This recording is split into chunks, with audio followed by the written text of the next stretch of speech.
ከአባቱ ኖ መለየት ኖ ኖ ቆይ ከአባቱ ጭንቀቱ አንዴ ቆይ ሜሮን ጭንቀቱ እሱ የደረሰበት አካላዊ ጭንቀትን ነው አይደል ሲናገር የነበረው።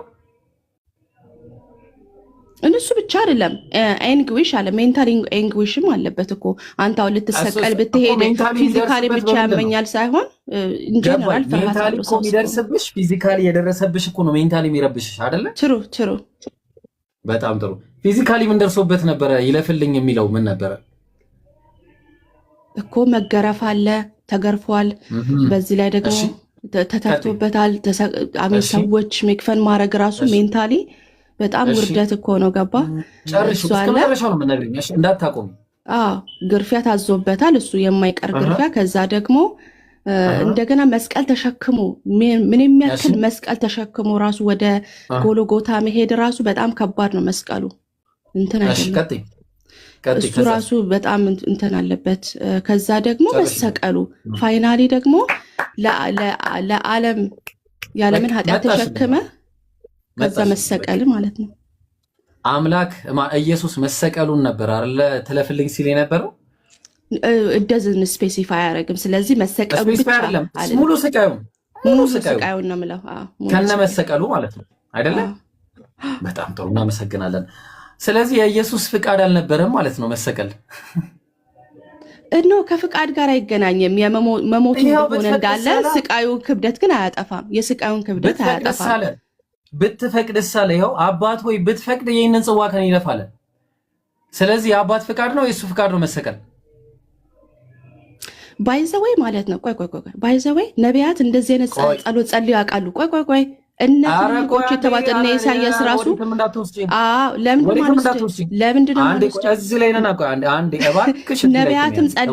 ነቢያትም ጸልየዋል። አሁን ለምሳሌ ኢሳያስ ራሱ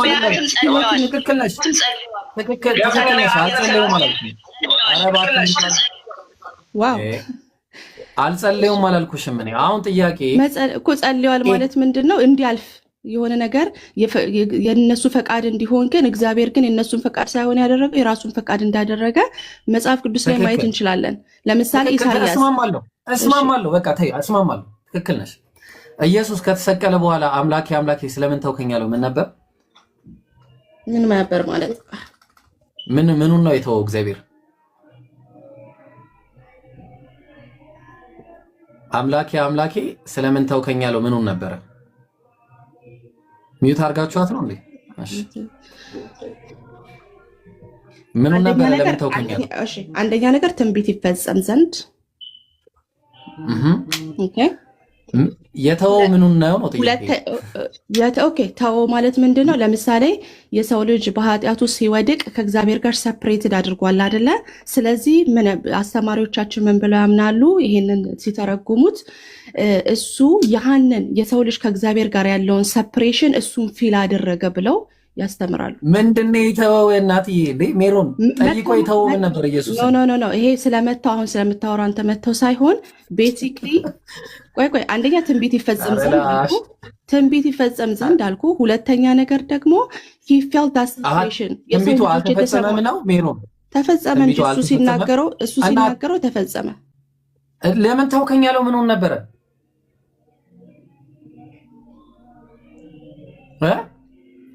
ምን ማለት ፈልጋ ነው? ለምን ተውከኝ ሲል ምን ማለት ፈልጋ ነው? አምላኬ ስለምን ተውከኝ አለው መስቀሉ ላይ ተሰቅሎ። እሺ የጸለየው ጸሎት ነበር አይደለ? የጸለየው ጸሎት ምንድነው? አባት ሆይ ብትፈቅድ ይህች ጽዋ ከኔ ትለፍ አለ። ከኔ ትለፍ እያለ ደም እንባ ያውም ደግሞ ምን አለ? በፍርሃት ሲጣጣር አጽንቶ ይጸልይ ነበር አለ። ወዙ በምድር ላይ እንደዚህ ማለት ነው እንደዚህ ጠብ እያለ እንደ ደም ነጠብጣብ ነበር እንደዚህ የሚንጠባጠበው ወዙ። ይሄንን ነገር አምላኩ ተወው። እንግዲህ እንደናንተ አባባል ማለት ነው። ስለዚህ ስለተወው ደግሞ አምላኬ ስለምን ተወው? አሁን ጥያቄ ላቅርብልሽ። ሁለት ጥያቄ ነው ማነሳው። መጀመሪያ ጥያቄ ኢየሱስ ጸሎቱ ተሰምቶለታል ወይስ አልተሰማለትም? አልተሰማለትም ማለት ማይ ጋድ ነው። አልተሰማለትም። ኢየሱስ ምድር ላይ እያለ እኛን ሲያስተምረን ለሰዎች ሲያስተምር ሜሮን እኛን ሲያስተምረን ኢየሱስ ዕብራውያን ላይ እመጣለሁ። እኛን ሲያስተምረን ኢየሱስ ምንድን ያለው? ከእናንተ መካከል አሳን ጠይቆት እባብ የሚሰጠው አለን? ከእናንተ መካከል እንጀራ ለምኖ ድንጋይ የሚሰጠው አለን? አንኳኩ ይከፈትላችሁማል፣ ለምኑ ይሰጣችሁማል ያለው ማን ነበር? ይህን ነገር ማን ያለው? ኢየሱስ ክርስቶስ ነው እንደዛ ያስተማረው። ኢየሱስ ክርስቶስ በዚህ ጸሎት መሰረት ተሰምቶለታል ወይስ አልተሰማለትም? እግዚአብሔር ጸጋን ነው እንጂ የሚሰጥ የምትሸከምበትን አንተ የፈለከውን ነገር ሁሉ ግራንት አያደርግህም። ይሄ ደግሞ መጽሐፍ ቅዱሳዊ ነው። ለዛ ነው እነ ኢሳያስን ማንሳት የፈለኩት። እነ ጳውሎስ፣ ዳንኤል፣ ሕዝቅኤል ሁሉም ሰው ጸልየዋል። ይሰማል እኮ እግዚአብሔር እኮ ይሰማል። ኢየሱስ ተሰምቶለታል ወይስ አልተሰማለትም? እኮ ይሰማሃል ጸሎትህን። ግን ኢየሱስ ተሰምቶለታል ወይ? የቅድሙን ድገሚው። ተሰምቶለታል ማለት አሁን በተነገረው ጥቅስ መሰረት እንዳይሞት ሆኗል ልትለኝ ነው? እግዚአብሔር ሰምቶታል ስትል ጸሎቱ የጸለየው ጸሎት ተሰምቶለታል አልተሰማለትም? ተሰምቶለታል። ግን ምን መሰለህ አልተደረገም። የእግዚአብሔር ፈቃድ ነው የሆነው። ለምን እሱን ሲጸልይ ግራንትድ አልሆነም እያልኩ ነው። ግራንትድ አልሆነም። ቅድም ምንድን ነው ያልሽው እኮ? ይሽ የኔ ቆይ እንዳወራ ፍቀድልኛ ኢብራሂም፣ እንዳወራ ፍቀድልኝ። ቆይ ይቅርታ፣ አንዴ ዕብራውያን ላይ ላውጣና ቆይ አንዴ ይቅርታ። እንትናዬ እንዴ ምን ሆነሽ ነው? መሰማት እግዚአብሔር እኮ ይሰማል። ግን ያን ነገር አንተ ሰማለት ስትል ተደረገለት የሚለውን ነገር እየወሰድክ ስለሆነ ቅድም አይሰማለትም ብለሻል። እሺ ሜሮን አልተፈጸመም። ኦፍኮርስ የእግዚአብሔር ፈቃድ ነው የሆነው። ግባ ኢምሩ ግባና ኢንሻላህ እንትን እላለሁ። ችግር የለውም። አሁን ጥያቄ እኔ ለአንተም ለሜሮንም ነው። እሺ ከሜሮን ልጀምር። ሜሮን ኢየሱስ ምድር ላይ የመጣው ለምንድን ነበር? የሰው ልጅን ከእግዚአብሔር ጋር ሊያስታርቅ። እንዴት ነው የሚያስታርቀው? መስዋዕት ሆኖ እሱ። ስለዚህ የእግዚአብሔር ጻድቅ ስለነበረ የእግዚአብሔር ጻድቅ ስለሆነ ማለት ነው ዝም ብሎ ሰዎችን ወደ ራሱ ማስጠጋት አይችልም። ስለዚህ ማለት ነው መስዋዕት ያስፈልግ ነበር። ኢየሱስ ክርስቶስ መስዋዕት መሆን ስለነበረበት ስጋ ለብሶ ቃል እኛን አስታረቀን ማለት ነው፣ ለማስታረቅ። ስለዚህ ኢየሱስ የመጣው ስናሳጥረው ወደ አማርኛ ስትተረጉመው ኢየሱስ ምድር ላይ የመጣው ሊሰቀል ነው፣ ለማስታረቅ፣ ለስርየት፣ ለኃጢአት ስርየት ማለትም ሊሰረቅ ብዙ ምክንያት አለው። አገባ ብዙ ምክንያት። ግን ዋናው አይዲያ ለመሰቀል ነበር፣ ሰዎችን ለማስታረቅ። የሚያስታረቅ ነው ተሰቅሎ ነው አይደል? መስዋዕት መሆኑ ማለት ነው። በቃ አዎ ብላለች። ስለዚህ ያጀማ ኢየሱስ የመጣው ሊሰቀል ነው። እሺ እንደሚሰቀል አስቀድሞ ያውቅ ነበር አያውቅም? ከመምጣቱ በፊት ያውቃል። ኦኬ በነቢያትም ተነግሯል አይደል? ነቢያት ምሳሌ ኢሳያስ ላይ ደሙ ፈሰሰ ይነገር አይደል? ኢሳያስ አዎ ልክ ነው። ስለዚህ የሚደርስበትን ነገር በሙሉ ያውቀዋል አይደለ? አዎ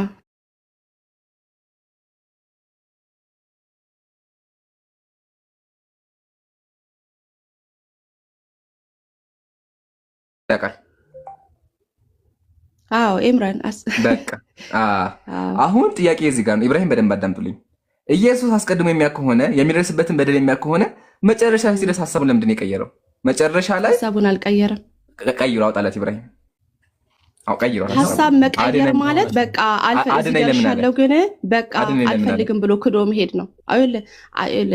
ሀሳብ መቀየር ማለት ይሄን ነገር በቃ አልፈልግም ማለት ነው። እሱ ግን የኔ ፈቃድ ሳይሆን ያንተ ፈቃድ እግዚአብሔር እኮ እንደዛ ነው። የኔ ፈቃድ ሳይሆን ያንተ ፈቃድ እግዚአብሔር እንደዛ ላሳይሽ። ቆይ አንዴ እንመልከት እሱና በቃ። ስለዚህ መሰቃይ የኢየሱስ ፈቃድ አልነበረም ማለት ነው አይደለ?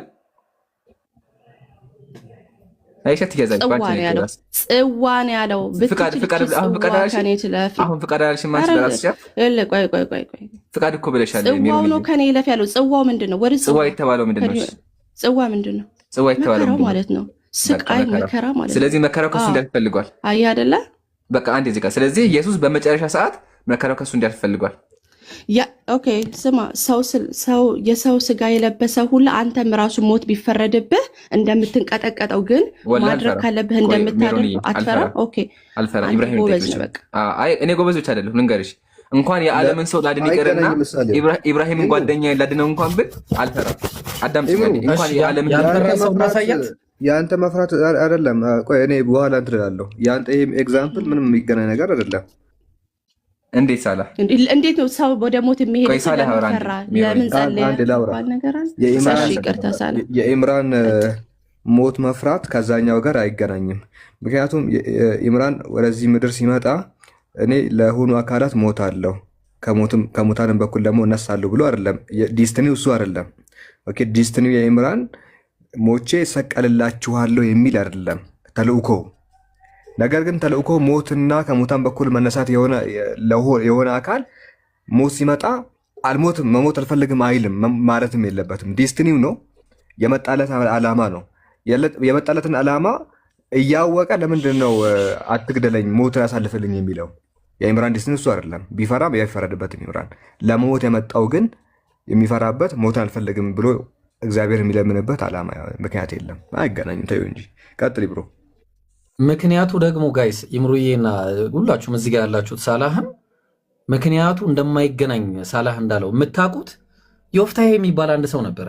መጽሐፈ መሳፍንት ምዕራፍ 11 ላይ ምን አለ? የእግዚአብሔር መንፈስ በዮፍታሔ ላይ መጣ። ምን አረገ? እንግዲህ የአሞን ልጆች ምን አለ? ስለተሳለ ምን አለ?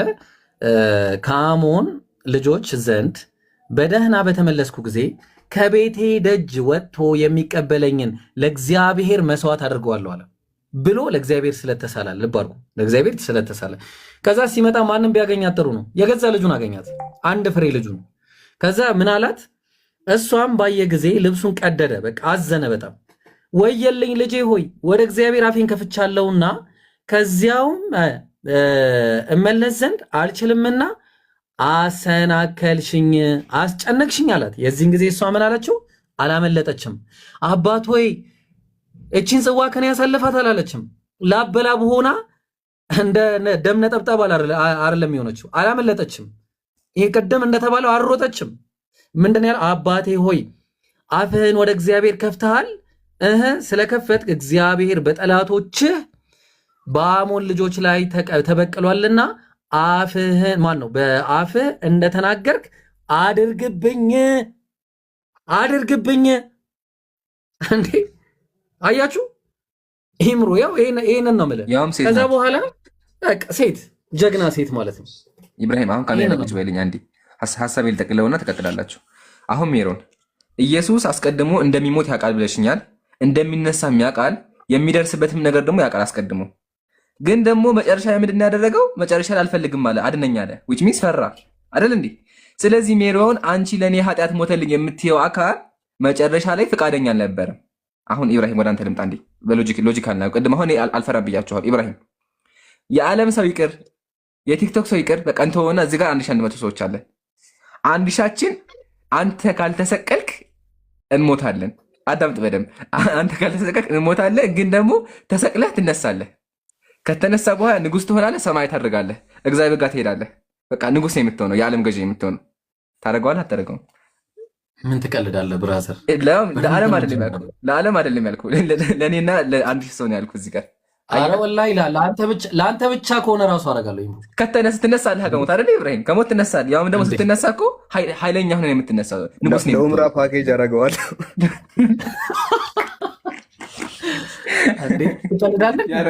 ወላሂ እንዴት አላረግም?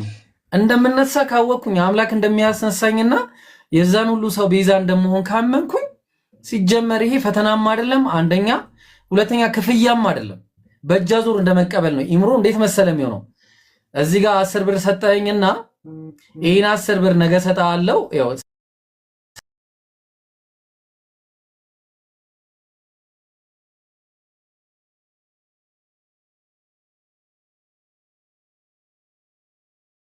ቀልዳለ እንዴ? እኔ ደግሞ አሁን ልመልስ 15 ሰከንድ። የኔ ጥያቄ አልተመለሰም። መጀመሪያ 15 ሰከንድ እንዴ እድል ስጡና፣ ስለኛ አምላክ እኮ ነው እያወራችሁ ያላችሁት።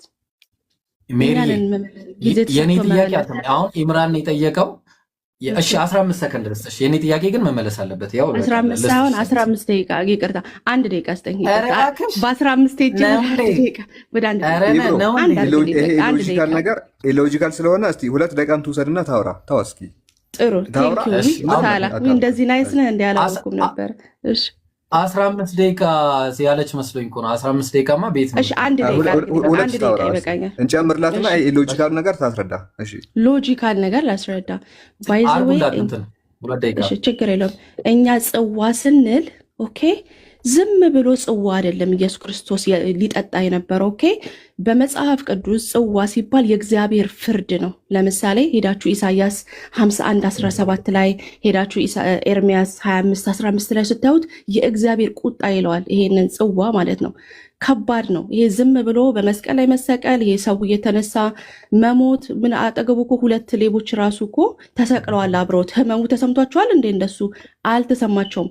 ሁለተኛ ነገር ኦኬ እርሱ የሚያጋጥመው ነገር የመስቀል ህመም ብቻ አይደለም፣ ለሰዎች ኃጢአት መሸከምም ነው። ኦኬ ልዩነቱ ይህ ነው። አንተ ስትወስደውና ኢየሱስ ክርስቶስ ሲወስደው አንድ አልነበረም። ይህንንም ደግሞ ለማረጋገጥ 2 ቆሮንቶስ 5 ላይ ስትሄድ ኃጢአት የማያውቀውን ለእኛ ኃጢአት ተደረገ ይላል። ዩሲ ይሄ ፍርድ የደረሰበት ይሄ ጭንቀት የደረሰበት ምንም ኃጢአት ላላረገ ሰው ነው። ኦኬ ሁለተኛ ነገር ደግሞ ምን ይላል? 1 ጴጥሮስ 2 ኃጢአታችንን በስጋው ተሸከመ ይላል። አስበዋል? ልዩነቱ ይሄ ነው። እሱ የሁሉንም ኃጢአት የድሮዎችንም የነበሩትን ነቢያትም ሰዎችንም የኛ ዛሬ ድረስ የሚኖረውን ሰው ሁሉ በስጋው ተሸከመ ይላል። ሃው ቴሪፋይንግ ዳት ኢዝ። ኦኬ እንደገና ደግሞ ኢሳያስ 53 ላይ የምታውቁት ጥቅስ ላይ በበደላችን ተቀጣ ይላል። በሱ በደል አይደለም። አሁን እኔ በበደሌ ስቀጣና መስቀል ላይ በወጣና በሰው በደል ስቀጣ እኩል ፊሊንግ አይደለም ያለው። ኦኬ ስለዚህ በስጋው ራሱ የተሸከመው ነገር አለ ይላል መጽሐፍ ቅዱስ። ይሄንን ነው ለማለት መፈልገው። አመሰግናለሁ። 2 ደቂቃ አይል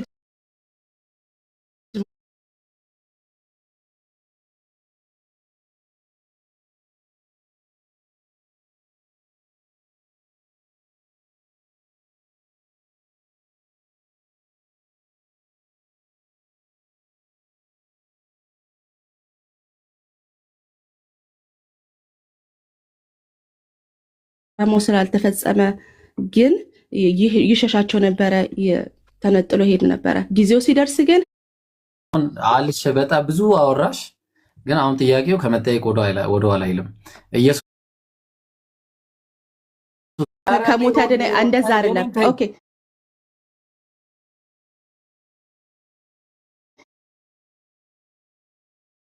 መለስኩ ነው ግን ስለዚህ ሲጸልይ የነበረው በምን ዙሪያ ነበረ?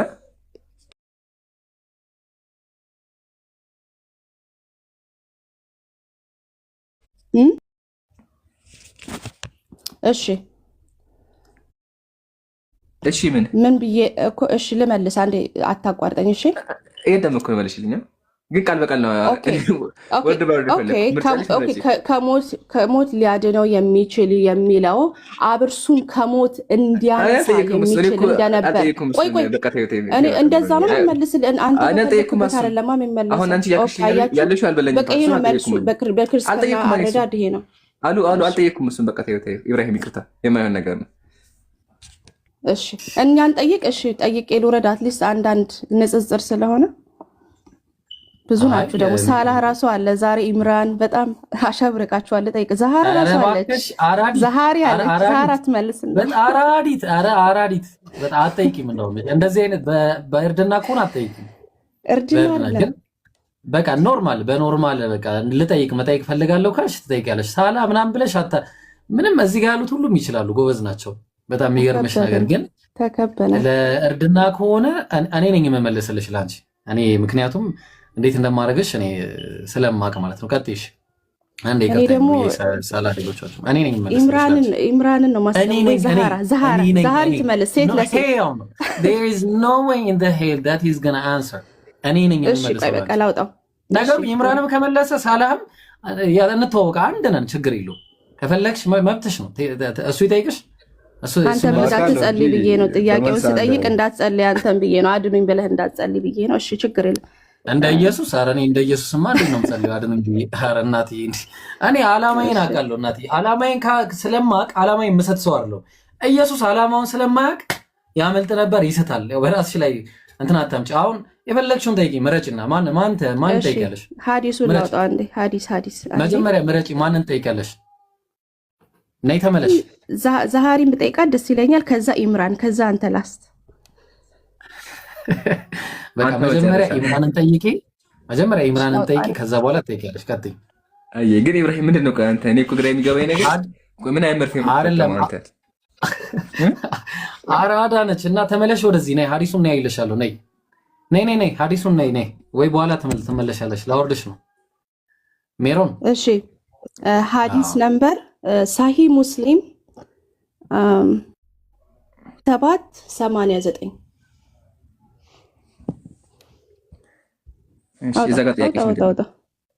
እሺ እኔ ምን ላይ ነው ያለችው? ሰሂ ምን ሰሂ ሙስሊም 2789 ተከፍተዋለህ ብሎ 2789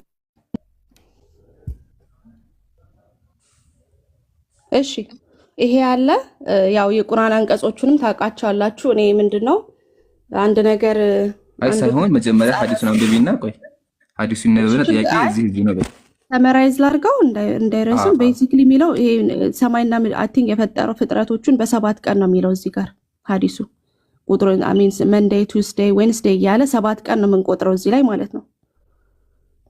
እናንተም ማንበብ ትችላላችሁ አይደለ? ሜሪ እንትን አድርጊው ሜሪ ቃል በቃል አንብቢውና ከዛ በኋላ እዚህ ላይ ጥያቄ እንደዚህ ነው ብለሽ አቅርቢ እንጂ ገና ጥያቄውን ሳታቅርቢ ምኑን ነው ሰመራይዝ የምታደርጊው? እሺ ቆይ እሺ ይሄ የሚለው 7 ቀን ነው የሚለው። እሺ ቁርአኑ ደግሞ 6 ቀን ነው የሚለው። ስለዚህ የትኛው ነው ትክክል ነው? ይሄኛው ጋር ስንቆጥረው ቀናቶቹን 7 ቀን ነው። እሺ ጨረሽ መልሱ ባጭሩ ነገር። ስለዚህ ቁርአን 6 ቀን ይላል ፍጥረትን የፈጠረበት ሁሉ ቦታ ላይ ቁርአን 6 ቀን ነው የሚለው። ሐዲሱ ደግሞ 7 ቀንን ይቆጥራል። ስለዚህ እንዴት ነው 7 ቀን የሚሆነው ነው ጥያቄው። አመሰግናለሁ። እሺ መልሱ በጣም ሲምፕል ነው። በጣም ሲምፕል ነው። ሜሮ ሚውታንሽ አንዴ ቃል በቃል ነው ወላሂ ምንም ማስረጃ መክፈት የማያስፈልገው በዛው ጨርሳለሁ። 30 ጊዜ ልምጣት ተከታተን እንሄዳለን። እሺ እኔ ሰግጃው ሰርጀን አንተ ሜሮ አላህ ከ6 ቀናት በኋላ በክርስትና በእስልምና ማለት ነው ፍጥረት መፍጠር አቁሟል እንዴ? እኔን አትጠይቀኝ። መጀመሪያ 7 ቀን እንዴት እንደሆነ ቆይ በመጽሐፍ ቅዱስ እየጠየቀኝ ነው።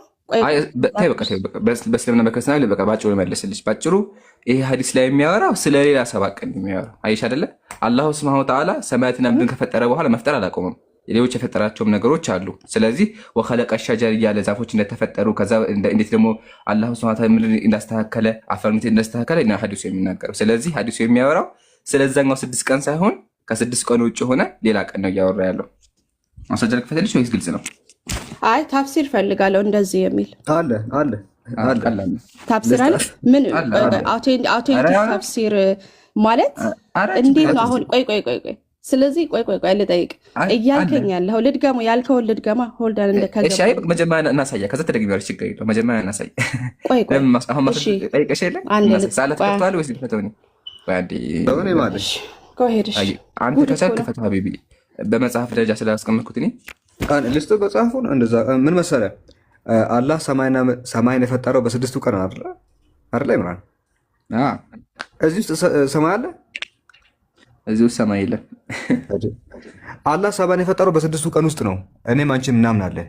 እዚህ ውስጥ ሰማይን ብትፈልጊ አታገኝም። በባትሪ 7 ቀናት ውስጥ ሰማይ የለም። አላህ ሰማይን በ6 ቀናት ውስጥ እንደፈጠረ ቁርአን ተናገረ። በዛ 6 ቀናት ውስጥ እዚህኛው ላይ ግን ሰማይን ፈጠረ የሚል የለም። ምንድነው የሚያሳየው? ይሄ ሌላ 7 ቀናት መኖራቸው ነው የሚያሳየው። ከዚሁ መመለስ እንችላለን። ግን እንትን ልስጥም ችግር የለውም። ተፍሲር ያላችሁን ለአረኛ ማስረጃ አለ። ኢነ ሃዚሂል አያሙ ሲታ ገይር አልአያም አሰብዓ የሚል ኪታቡ ልስጥ እንትኑን በኪታብ አድርገው በተማን ይሞጣቸዋለሁ። በኪታብ ካለ በኪታብ ቆይ እኔ ለማውጣት ቀላል ስለሆነ ትንሽ ታገሱ።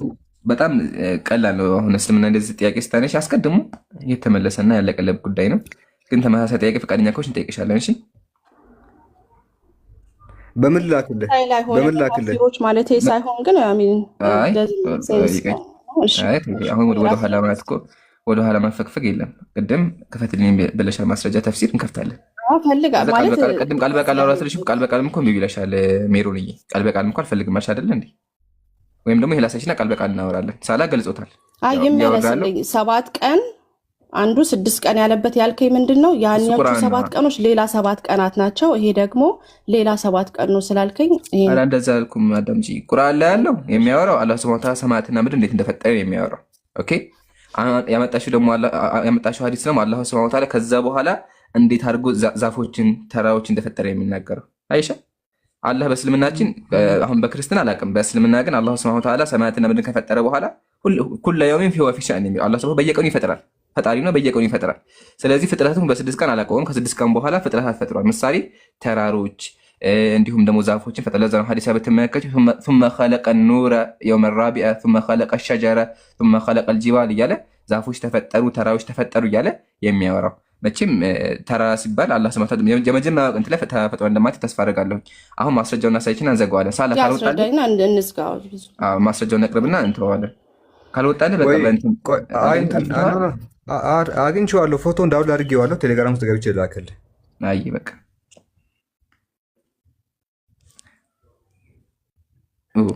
አያችኋ፣ ካሜራ መሸፈን ጥቅሙ ይሄ ነው።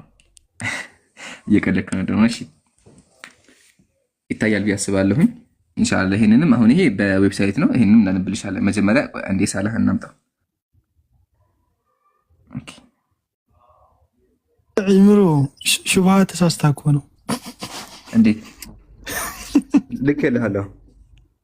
አይ ያ ጀዛከላህ። መስመሩን ላሳየህ። ያው መጀመሪያ መጽሐፉን እናሳያለን። جامع على أحاديث والآثار التي أخرجها وحكم عليها فضيلة الشيخ ناصر الدين الألباني رحمة الله عليه. يا الألباني رحمة الله عليه መጽሐፍ ነው። ታላቅ ሼክ ናቸው፣ ሙሐዲስ ሙፈሲር ናቸው። እሺ እንደዚህ ይላሉ። ከየት ጀምርልህ? ይኸውልህ እዚህ ጋር ዙም አርግ ዙም ለኔ ዙም አርግ፣ በእጅ ዙም አርግ። ይሄ መስመር ረዋሁ ሙስሊም የሚል አለ አይደለ? 1 2 3 4ኛ መስመር ከጥግ ጀምረህ ከዛኛው 4ኛ መስመር አገኘሁት። ያው አግኝቼዋለሁ። وأن ذلك كان في 7 أيام ونص القرآن أن خلق السماوات والأرض كان في 6 أيام ካለ በኋላ ከየት እንጀመሰላችሁ? يعني تحدث عن مرحلة من مراحل التطوير خلق على وجه الأرض حتى صارت صالحة لتسكن እያለ ይቀጥልና غير የሚለው ቃሊት ነው። ይኸው አለ ዘለኸዋል። ዙም አድርግልኝ። እዛው ላይ አለ። እያየሁት ነው። እዚህ መስመር ላይ ነው። በእጅ ዙም አድርግ። በእጅ ከዛ ጥግ ላይ 3ኛ መስመር ይዘህ ሂድ። ኦኬ አይ ዋው አግኝቼዋለሁ። እሺ ወለይሰ هو بخلاف القرآن بوجه عن الوجه ካለ በኋላ ቁርአን ጋር አይጋጭም ካለ በኋላ فإن الحديث يفصل كيفية الخلق على أرض وحدها ሐዲሱ የሚያወራ ምድር ላይ አላህ እንዴት አድርጎ እንደፈጠረ ነው አለ። وإن ذلك كان في 7 أيام ይሄ ደግሞ አላህ ምድር ላይ ያሉት ነገሮች ያዘጋጀው በ7 ቀን እንደሆነ የተናገረ ነው። ከዛ በኋላ ቁርአን ደግሞ የተናገረው አለ ምንድነው አለ ስለ ሰማይና ስለ ምድር አፈጣጠር ነው ካለ በኋላ ያው لا احتمال أن هذه الأيام غير أيام السبعة المذكورة في الحديث ይላል። እነዛ የተጠቀው 6 ቀን የተባሉት ከ7ኛው ቀን እስከ 7ቱ ቀን 6 ቀኖች የተለያዩ ናቸው። في الحديث በሐዲስ ላይ ያለው وأنه أن في هذا الحديث በሐዲሱ የሚያወራው ተሐዱቱ عن مرحلة من مراحل تطوير الخلق على وجه الأرض ያላህ ምድር ላይ ፍጥረታትን እንዴት እንደፈጠረ ነው የሚናገረው። ዘጋ ነው ሳላ ሂድበትና ከዛ እንጨርሳለን። መልሶ إن هذه الأيام الستة የሚለው አለ አይደል? እንዴ ታዲያ አለ። አላነበብኩማ። ኧረ አንብቤዋለሁኝ። ኧረ والله ያው እዚህ ጋር أن هذه الأيام الستة غير أيام السبع المذكورة في الحديث ምንድን ነው የሚለው ሊተርጉመው? ይሄ እነዚህ 7 ቀናት ቁርአን ላይ የተጠቀሰው የአላህ ፍጥረታት 6 ቀን የፈጠረውን አይደለም ይላል። ምክንያቱም 6 ውስጥ ሰማይ አለ፣ እዚህኛው ውስጥ ሰማይ የለም። ስለዚህ ግልጽ ነው። በቃ ለቀሚሮ እሺ እዚሁ ላይ ለመጠየቅ የፈለኩት እዛ ላይ ሰማይ ስለሌለ ነው ብሎ ያው ሐዲሱም ቁርአኑም እንደዚህ አይነት ዝርዝር አልሰጠም እንዳልኳችሁት ከተፍሲር ጋር ነው የሚገኘው። ፖይንቴ ምንድነው? 6 ቀን ፈጠርናት ሲል 7ኛውን ቀን ቆይ 7 ቀን ነው አይደል ያለው? 6 ቀን ከሆነ አላህ የፈጠረው ሁሉን ነገር አንደኛውን ቀን ምን አደረገው ብዬ አሁን ይተወራል። አልገባሽም? አይ ቲንክ ያወራው ነገር ብቻ መጀመር ቀን በ6 ቀን ፈጠርናት ሲል 7ኛው ውስጥ ቀን ነው። ጥሩ ጥያቄ። ቅድም እኮ መልሼልሻለሁ። አላህ ሱብሓነሁ ወተዓላ 6 ቀን ፈጠረ ሲባል ታላቅ ፍጥረታት እንደሆነ ሰማያትና ምድር እንደሆነ ገልጸልሻል። ቁርአን ላይ ማለት አስቀምጧቸዋል። እዚህ ሐዲስ ላይ ደግሞ እየተወራ ያለው ከነዛ በኋላ አላህ እንዴት አድርጎ ምድር እንዳዘጋጃት ለዛ ቆይ ሐዲሱን ደግማሽ አንብቢ እስቲ እንታዩም አንድ ሐዲሱን خلق الله عز وجل التربة يوم السبت وخلق فيها الجبال يوم الأحد وخلق الشجر يوم الاثنين አላህ አፈርን ፈጠረ ተራሮችን ፈጠረ እንዲሁም ነው ዛፎችን ፈጠረ አለ አይሻ ስለ ሌላ ኤክሴፕሽናል ስለሆነ ፍጥረት ነው እያወራ ያለው እንጂ ስለ ሰባቱ ቀን አይደለም ሜሮንዬ እሱን እኮ ተቀበልኩህ እኮ አየዋለሁ ተመልሼ ችግር የለውም። አይ እኔ አሁን ወደ ቁርአን ላይ ስመለስ 6 ቀን ፈጠረ ሲል ሰባተኛውን ቀን አረፈ እንደኛ ወይስ ምንድነው? ከፍጥረት አረፈ? እሱ በእናንተ ነው። በእናንተ ከሆነ ደክሞት አልፏል። አይ አልደክሞት አይደለም ከፍጥረት ነው የሚለው ፍጥረትን አጠናቀቀ ለማለት ነው። ተነፈሰ የሚላላ ይላል ተንፈሷል። እግዚአብሔር ትንፋሽ ያለው ከደከመው ሰባተኛው ቀን አላህ ምን እያደረገ ነበረ? ፍጥረት ነው። ሁሉ የውም ይሁን ፈሻን እኮ ቁርአን ላይ ሰጣው እኮ ሁሉ ቀን አላህ ይፈጥራልኩሽ አይደል እንዴ? ለዚህ ቁርአን ላይ እኮ 6 ቀን ፈጠረ። ኦኬ ስለዚህ ሰባተኛውም ቀን እየፈጠረበት ነበር ሌላ ነገር አላህ ሁሉ ጊዜ ይፈጥራል። አዎ ለዚህ ቁርአን ላይ እኮ አላልኩሽ አይደል እንዴ? ስለዚህ ፍጥረት በአንዴ እንደኛ ያለቀ አይደለም እንደ ዘፍጥረት አይደለም። አዎ በእናንተ ማክቹዋል አይደለም። ሶ ኮንቲኒዩስ የሚፈጠሩ ነገሮች አሉ። ምድር ሲፈጠር ነው እንዴ ስጋሽ የተፈጠረው? ባንቺም አይደለም። እሱን ተይው። አሁን ምድር ላይ ብዙ ነገሮች አዳዲስ ነገሮች ይመጣሉ። ተይው እሱን። ቁርአን ላይ ሱረቱር ረህማን ቁጥር 29 ላይ ያጁ ሱረቱር ረህማን ቁጥር 29 እንደዚህ ይላል። ኩለ የውሚን ሁወ ፊ ሸእን ይላል። ሁሉም ቀን አላህ እየፈጠረ ነው ይላል። አንቺ ባንቺ አስተሳሰብ እግዚአብሔር በ6 ቀን ፈጥሮ ከጨረሰ ያንቺም ስጋ መፈጠር ነው። ያንቺ ስጋ ግን የመጣው አሁን ነው። አይ ቲንክ ከ40 ከ50 በፊት ነው ስጋሽ የመጣው።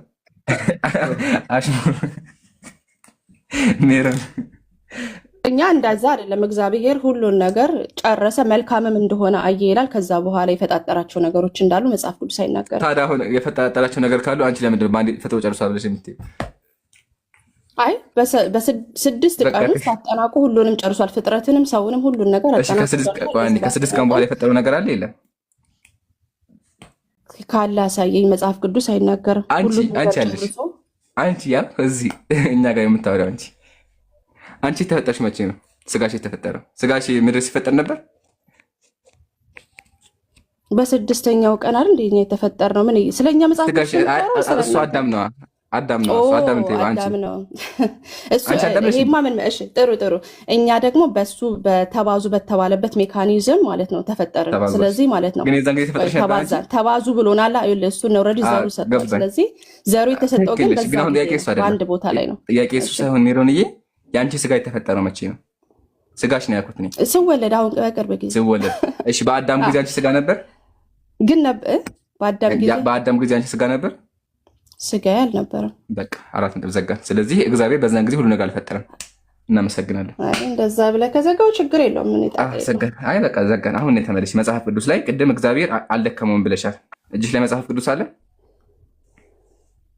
ቀጥላ አንበበው ችግር የለውም። እንዳልከው ደብል ስታንዳርድ ጥያቄ ጠይቃለሁ ስላልከኝ ጠይቅ፣ ችግር የለውም። እሺ ዘጸአት 31:17 እስቲ አንብቢልኝ። ዘጸአት 31:17 ኦኬ፣ አንዴ ቆይ ላውጣው። እሺ ያው እዚህ ሜሮን ያከፍችልሻለሁ።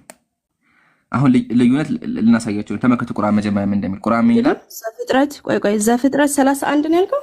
ሶሪ ዘጸአት አሰማሽኝም። ዘጸአት 31:17 ዘጸአት ምዕራፍ 31 ቁጥር 17 ቁርአን ተመከቱ። እንደዚህ ይላል። አላህ ምን አለ? ሰማያትና ምድርን በመካከላቸው ያለውን ሁሉ በ6 ቀን ውስጥ በእርግጥ ፈጠርን አለ። አላህ ሰማያትና በውስጡ ያለውን በ6 ቀን ፈጠርን፣ ድካም ምንም አልነካንም አለ። አላህ ምን አለ? ድካም አልነካንም አለ። ይሄ የሙስሊሞች አምላክ የነቢያት አምላክ ኃያሉ አምላክ ምንም አልደከመውም ፍጥረትን ከፈጠረ በኋላ ማለት ነው። ወደዚህ ደግሞ እንመስ ወደ መጽሐፍ ቅዱስ። የመጽሐፍ ቅዱስ ደግሞ ከድካሙም አልፎ ይተነፍስ ነበረ። ጨረስኩ ስራዬን እያለ ይተነፍስ ነበረ። ሜሮን ተመለሽ። አላገኘሽውም? እሺ ጥሩ። ዘፍጥረትም ጋር ይችል ነበር፣ ችግር የለውም። እሺ ከዛስ? አንብቢው እኮ አነበብኩት። ስለዚህ ምን እያልክ ነው? እግዚአብሔር ደክሞት አረፈ ነው አይደል? እያልክ ነው። መጀመሪያ አንብቢው፣ የኔን ተይውና ጥቅሱን አንብቢው ምን እንደሚል አነበብኩትኝ። እሺ አነበብክልን አንተ። አልሰማንም። እኮ እንድገመው። የትኛው ላይ ነህ? ቁጥር ስንት ላይ ነህ? አይታይም። ኧረ ሜሮን 17 ያልኩሽ አይደል እንዴ? አልሰማሽኝም? እና ቁጥር 17 እሺ፣ ለእኔ ርቆብኛል። እሺ እግዚአብሔር ሰማይና ምድርን ቀይረዋለሁ። እሺ ቴንኪው። እግዚአብሔር ሰማይና ምድርን በ6 ቀን ፈጠረ፣ በሰባተኛውም ቀን ከስራው ስላረፈ ስለተነፈሰ በእኔና በእስራኤል ልጆች ዘንድ የዘላለም ምልክት ነው። በትክክል አላነበብሽውም። በሰባተኛ ቀን ከሚለው ደግመሽ አንብቢ። በትክክል አላነበብሽውም። አንብቤልሃለሁ። ወላሂ አሁን ባይዘው ስለ ፍጥረት አይደለም። በሰባተኛው ቀን ላንብብልሽ፣ በቃ ላንብብልሽ፣ ችግር የለውም። በሰባተኛው ቀን ከስራው ስላረፈ እና ስለተነፈሰ ነው የሚለው። ስላረፈ ስለተነፈሰ አይልም። እና የሚል ቃል መሀል ላይ አለ። ጥያቄ፣ በሰባተኛው ቀን ምን ያደረገ እግዚአብሔር? ኦኬ፣ ከፍጥረት ማረፍ ማለት ነው። ስለተጠናቀቀ ፍጥረት ተጠናቋል ኦልሬዲ በስድስተኛው ቀን ተነፈሰ ይላል። መጽሐፍ ቅዱስ እንደዛ ነው የሚተረጉመው። በፈለግሽ ተርጉሙ፣ ችግር የለውም። እሺ አንዴ ልመልስልህ። አንዴ ሚት ካረግልኝ ቻትጂፒቲ እስከዛ አይደለም። እሺ አንዴ እኔ ስሰማ ይርቃል የሱ ድምጽ የሱ አንዴ ነው። እሺ አንዴ ሳወራ ያቋርጣል። እኔ ደግሞ ሰው ዝም ካላለ ማውራት አልችልም ማለት ተደርቤ ማውራት ስለማልወድ ነው። አንዴ ፖዝ አደርጋለሁ። እሺ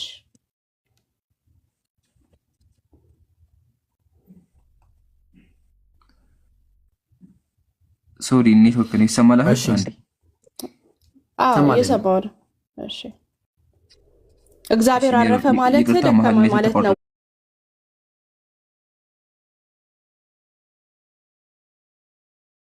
ወይ ነው? እሺ ወደ ጥያቄው ሳወራት አንተ እሺ ችግር አልጠየኩም። እሱ እኔ እኮ ሚሮን አልጠየኩም። የትኛው ምትጆ አልጠየኩም። እሱ አረፈ ማለት ችግር የለውም። ስራውን ጨረሰችኝ፣ ተቀብዬሻለሁ፣ አልከራከርሽም። ስለተነፈሰ ይላል። ተነፈሰ ማለት ነው። እሺ ሚዩት አድርግልኝ። አንድ ወርድ ባይወርድ ሳይሆን መጽሐፍ ቅዱስ የሚመለሰው ማለት ነው በአውዱ መሰረት ነው። ስለዚህ ልመልስ። አንድ 15 ሰከንድ ስጠኛለህ። እኔ አውዱን አልጠየኩም ሚሮን፣ አውዱን ስለጠየቁት ተነፈሰ የሚለው አይችልም። ችግሩን አጥራች አይሻ በቃ አይገባህም አልሽኝ። መልስ የለሽ ነው አንቺ። መልስ የለሽ ነው ተሰጂ ነበር። እኔ አውዱን አልጠየኩሽም። አውዱን አልጠየኩሽም። ችግር አንድ አዳምጪኝ። ቆይ ሚሮን፣ አሁን እያክሻለሽው መሰለሽ። አረፈ ማለት ኢብራሂም ፎቶ ማሳያችሁ አንድ ሰው ደክሞ ሲያርፍ ነው። ግን እሷ አይ አረፈ ማለት እኮ እግዚአብሔር ስራውን ጨረሰ አለች። በየትኛው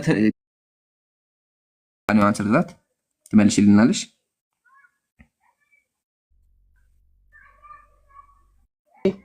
አንዴ ኦኬ፣ አንዴ ቃሉን እንተርጉመው የዕብራይስጡን። ቢከዚህ አማርኛ ላይ መደበቅ አልወድም። ሀሳብ መስጠት ይቻላል። ዕብራይስጡ ላይ መሄድ እንችላለን፣ ችግር የለውም። ተናንተበቅ ዋው ሶ ይሄኛው ችግር አለበት ማለት ነው። ማሻአላህ ኢብራሂም አንድ ንጽጽሩ አንድ ስቴፕ ትላላችሁ አይደል?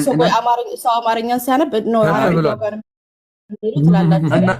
ስለዚህ ማለት ነው እናንተ እኮ በአማርኛ በምትደረጉ እኛ እኮ እንደምስላችሁ ይባላል እኮ እናንተ ነበራችሁ።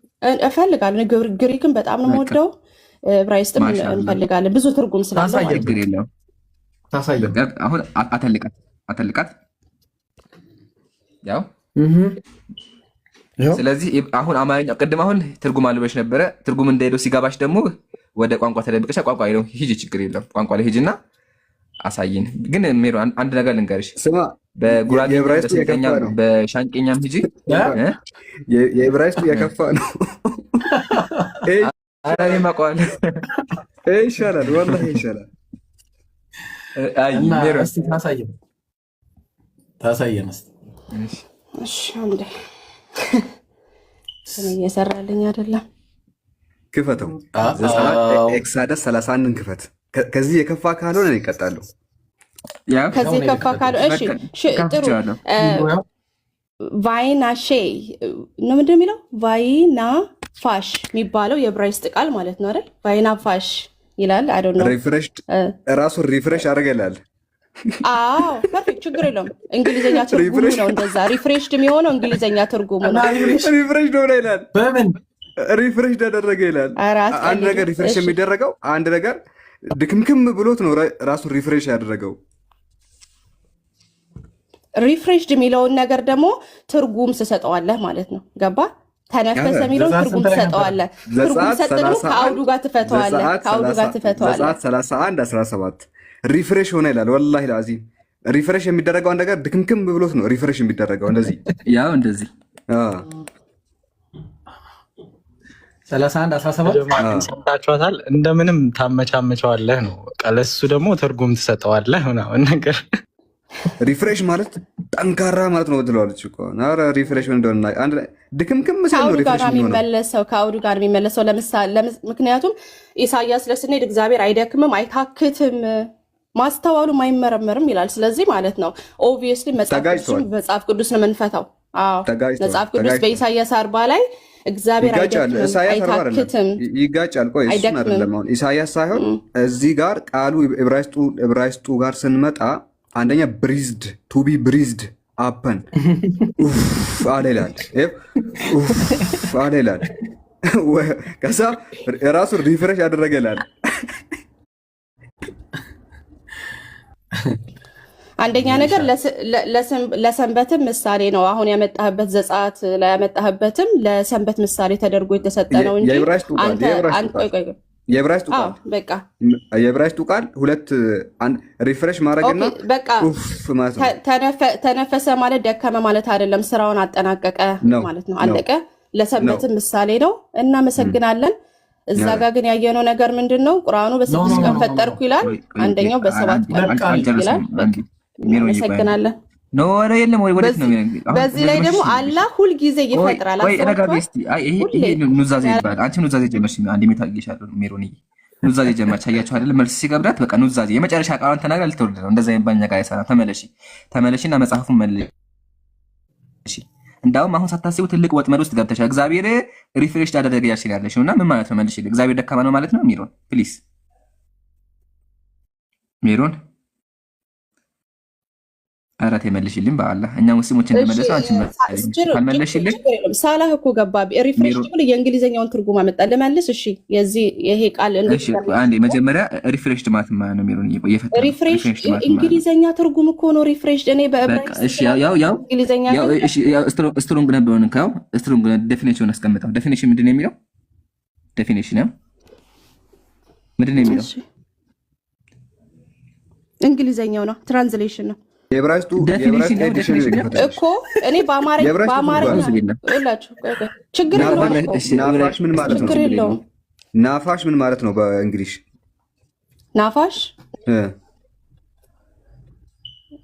ናፋሽ ብቻ ነው ወይስ ደግሞ በቢሮ የሚጀምረው መሰረቱ? እኔ ናፋሽን አይደለም ማን እየተረጎምክ ያለው? ምክንያቱም ዘጸአት የተጠቀመው ቃል ሌላ ነው። ዘጸአት ሩቱ ምንድን ነው? ሩቱ ምንድን ነው? ሩት ነምበር ብቻ አይደለማ ሙሉ የተጠቀመው ቃል ለምን ከመጀመሪያው ነው የምናየው። ሩቱ ነው የምናየው። ግስ ላይ ገባህ አንተ። የዘጸአቱን እራሱ የዛ ጥቅስ እንትኑ ስትሮንግ ነምበሩን የጥቅሱ ስትሮንግ ነበር።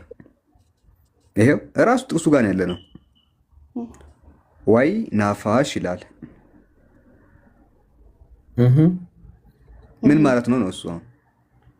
ይሄው እራሱ ዘጸአት 31 ነው የከፈትነው። ዘጸአት 31 የዕብራይስጡ ቃል ሪፍሬሽ ማድረግና ማለት ነው ትርጓሜ። እሱ አረፈ የሚለውን እኮ ወስደህ እኮ እንደዛ ልትል ትችላለህ። ግን አረፈ የሚለው ፍጥረት ከመፍጠሩ ቆመ። ፍጥረት ስለተጠናቀቀ አቆመ ነው። ናፋሽ የሚለው ቃል ላይ ነው። ናፋሽ የሚለው ቃል ላይ ነው። እናንተ ምንድን ነው ፈኒ የሆነው ወርዱን እንትን ለማለት ነው። ናፋሽ የሚለው ቃል እግዚአብሔር ኤኒዌይስ አይደለም። ናፋሽ የሚለው ላይ እናውራ። እሺ ቀጥይ። የሱን ትርጓሜ ንገሪኝ። ሳላ አደከማችሁኝ። በቃኝ። እግዚአብሔር አይታክትም አይደክምም። ቆይ አይ እንደዛ መደምደም ለማመሳፍ አይመረመርም። አይ መጽሐፍ ጋር ተጋጭሽ። ይሄ ማለት መሰለሽ ውስጥሽ እያወቀው መካር ነው። አይሽ ይሄ ቅዱስ ውሸት ይባላል። እሺ አሁን እንደ መሰለሽ ያው ስትሮንግ ነምበሩን ነክተን አሳየንሽ፣ ዴፊኒሽኑን አሳየንሽ። ይሄ እንግሊዘኛ ነው አልሽ። ያው ሂብሩ ከፍተንልሻል። ያው ሂብሩን ወርድ ባይ ወርድ አስቀምጠንልሻል። አሁን ወርዱ ፕሬዙ ምንድነው? ይሄ ነው አይደለ? ምንድነው የሚለው? እያነበብሽ ነው። አንተ አንብበው፣ እኔ ችግር የለብኝም። ሂድ አንብበው፣ ችግር የለውም። እኔ ያመጣው ቃል ዳይሬክትሊ የተጠቀመው ቃል ነው። እኔ አሁን ግስ ቃል፣ ቨርብ ቃል ምናምን እዚህ ጋር ቁጭ አይ ቆይ በቃ እሺ፣ ግሱን እንተው፣ ችግር የለም። ግሱን እንተውና እዚህ ጋር ምንድነው የሚለው? ዴፊኒሽን። ኧረ ተው፣ እንግሊዘኛ አስተማሪ። ዴፊኒሽን ማለት ነው። ዴፊኒሽን ማለት ትርጉም ማለት ነው። ትርጉም ማለት ነው። ትርጉም አይ ቃሉ ሲብራራ አይደለ? የቃሉ የተብራራ ትርጉም አይደለ? እሺ ምንድነው አለ? ብሬት ሪፍሬሽ ዋንነስ። ብሪት ማለት ነው። አንድ ሰው ከሆነ ነገር ሲያርፍ ማሳያ ነው። ላይ ብሪዝ አረክ ማጨረስ ከሆነ ነገር ሲጨርስ መተንፈስ ይችላል። ይሄ ቃል ብሪዝ ማለት ነው። ኧረ የለም መተንፈስ ማለት ነው። መተንፈስ ማለት ነው። ሶል ሜታፎሪካል ስፒኪንግ መጽሐፍ ቅዱስ ላይ አፕላይ ስታደርግ አሁን ደግሞ አያችሁ አይደለ? ወደ ሶስት ነገር ነው ማመጣች። ሜታፎሪካል አይደለም፣ ሜታፎሪካል አይደለም። አትይጂ ተመለሽ። እሺ መተንፈስ። ቀጥሎ ምንድን ነው የሚለው? ሪፍሬሽ ዋን ሰልፍ ይላል። ሪፍሬሽ ማለት ማለት ነው። ሪፍሬሽ ስታደርግ ማለት ምንድን ነው? መታደስ ማለት ነው። መታደስ። ሪፍሬሽ ያደረገው ማለት ነው። ቆይ እንደዚህ ቆይ ሳላ አንዴ እንደዚህ ደክሞ እንደዚህ ከዛ ቡና ይዘህ ስትጠጣ ማለት ነው አይደል? ቆይ ችግር የለውም። አሁን ይሄ ያው ፎቶ ቆይ አንድ ያጀማ ፕሊዝ ሜሮን ሪፍሬሽ ያደረገው ማለት ነው